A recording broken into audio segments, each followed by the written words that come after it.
ത്തിന്റെ വ്യക്തിപരമായിട്ടുള്ള സ്റ്റേറ്റ്മെന്റുകളാണ്. അപ്പോ ഈ ഒരു ചിത്രത്തിന്റെ ഭാഗമാവാൻ ബട്ടർഫ്ലൈ 85 മൂവിയിലേക്ക് ബഹുമാനപ്പെട്ട പ്രശാന്ത് സാർ എന്നെ കാസ്റ്റ് ചെയ്യുന്ന സമയത്ത് ഞങ്ങൾ ഒരു ഫാമിലി പോലെ തന്നെയാണ് എന്നെ കണ്ടിരുന്നത്. ഇതിന്റെ അകത്ത് ഇവിടെ ലിംഗം എന്താ, ട്രാൻസ്ജെൻഡർ എന്താണ്, ട്രാൻസ്മെൻ ആണോ അല്ലെങ്കിൽ ബൈസെക്ഷൽ ആണോ, ഗേ ആണോ, ലെസ്ബിയൻ ആണോ എന്നുള്ളൊരു പാഷ്വാലിറ്റി ഒന്നും എന്നോട് സാറ് ചോദിച്ചിരുന്നില്ല.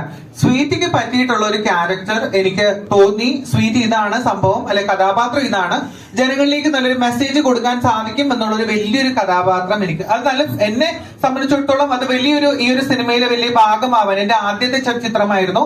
ഞാൻ അതിനുശേഷം 3ഓളം ചിത്രങ്ങൾ അഭിനയിച്ചു. ഇതെന്റെ 4ാമത്തെ മലയാള ചിത്രമാണ്. അപ്പോ അതിൽ ജെൻഡർ ഒരിക്കലും വിഷയമായിരുന്നില്ല.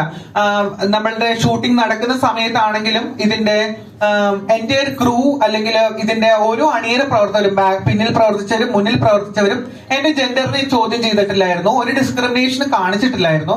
നല്ലൊരു കഥാപാത്രം എന്നെ ഏൽപ്പിച്ചു. എന്റെ ഭാഗത്ത് നിന്ന് വന്ന ഞാനൊരു തിയേറ്റർ ആർട്ടിസ്റ്റ് കൂടിയിട്ടാണ്, സ്കൂൾ ഓഫ് ഡ്രാമയിലാണ് പഠിച്ചത്. അപ്പോ ആ രീതിയിൽ അല്ലെ സാർ എങ്ങനെ ഉണ്ടായിരുന്നു, കഴിവൊക്കെ ഉണ്ടായിരുന്നോ? അപ്പൊ എന്നാൽ കഴിയും വിധം നന്നായി ഇവരോടൊപ്പം തന്നെ നന്നായിട്ട് പ്രവർത്തിക്കാനും എനിക്ക് അഭിനയിക്കാനും ആ ഒരു വലിയൊരു ഓപ്പണിംഗ് ആണ് കിട്ടുന്നത്. ഇപ്പൊ ഞങ്ങൾക്ക് നേരിടേണ്ടി വരുന്ന ഈ അവഗണന, ഞങ്ങളെ പരിഗണിക്കപ്പെടുന്ന സാഹചര്യമാണ് ബട്ടർഫ്ലൈ ഗേൾ ഞങ്ങൾക്ക് തന്നത്. അപ്പൊ അക്സെപ്റ്റൻസും ദൃശ്യതയും ഉണ്ടാവുന്ന ഏതൊരു പ്ലാറ്റ്ഫോമിലും നമ്മൾ നന്നായിട്ട് ഉപയോഗിക്കണമല്ലോ. അപ്പൊ അവിടെ ജെൻഡർ ആയിട്ട് എന്നെ ഒരിക്കലും ഡിസ്ക്രിമിനേറ്റ് ചെയ്തിട്ടില്ല.